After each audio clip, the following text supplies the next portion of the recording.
জাতীয় দলের ভেতর সর্বশেষ বাংলাদেশের হয়ে মাঠে নেমেছেন অনেকদিন আগেই, কিন্তু এই সাকিব আল হাসানই আছেন এশিয়া কাপে।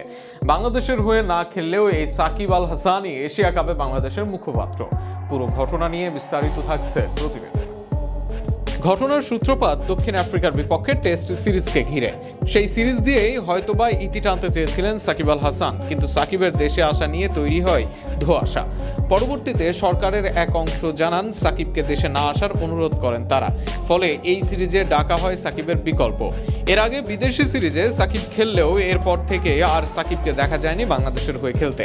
লাল সবুজের প্রতিনিধিরা এরপর একাধিক সিরিজ খেললেও সাকিব আল হাসান ছিলেন না কোথাওই।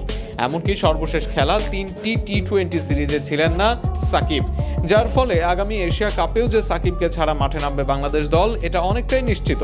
এর বাইরে সাকিব এক সাক্ষাৎকারে জানান 2024 সালের বিশ্বকাপ দিয়েই আন্তর্জাতিক টি-20 ক্রিকেটের যাত্রা শেষ তার। ফলে সবকিছু মেলালে অন্তত টি-20 ফরম্যাটে সাকিব আর খেলবেন না বাংলাদেশের হয়ে, সেটা তো বলাই যায়। কিন্তু এরপরও এশিয়া কাপে সাকিব আল হাসান অন্য অনেক বাংলাদেশির আগে এশিয়া কাপে জায়গা করে নিয়েছেন তিনি। না, এখনো এশিয়া কাপের স্কোয়াড দেওয়া হয়নি। এর আগে এশিয়ান ক্রিকেট কাউন্সিলের সভায় চূড়ান্ত হয়েছে এশিয়া কাপের দিনক্ষণ, যে কারণে নিজেদের মতো প্রোমো দিচ্ছে টিভি চ্যানেলগুলো। সেখানে এক প্রোমোর আয়োজন করে ভারতের বিখ্যাত টিভি চ্যানেল সনি স্পোর্টস ও সনি লিভ। সেই প্রোমোর দৈর্ঘ্য হয় 30 সেকেন্ড, আর সেখানেই উঠে আসে সাকিব আল হাসান। সাকিব আল হাসান উঠে আসেন যখন, তখন বলা হয়েছিল বড় তারকা।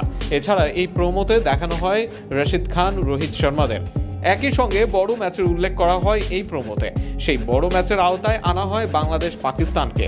8 দলের টুর্নামেন্ট হলেও এশিয়ার শীর্ষ 5 দেশকে ছোট আকারে তুলে ধরা হয় এই প্রোমোতে। আর সেখানেই যেন বাংলাদেশের প্রতিনিধি হয়ে যান মিস্টার 75। জাতীয় দলে না খেললেও গ্লোবাল স্টার হিসেবে এখনো প্রতিষ্ঠিত সাকিব আল হাসান। এখনো হয়তো বাংলাদেশ ক্রিকেট বললে অনেকের চোখের সামনে ভাসবে সাকিব আল হাসানের নাম।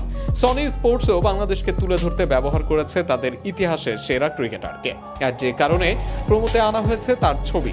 দেশের ক্রিকেটে যে অবদান সাকিব রেখেছেন, আগামী দিনেও তাই এভাবে না থেকেও থেকে যাবেন এই বিশ্বসেরা অলরাউন্ডার।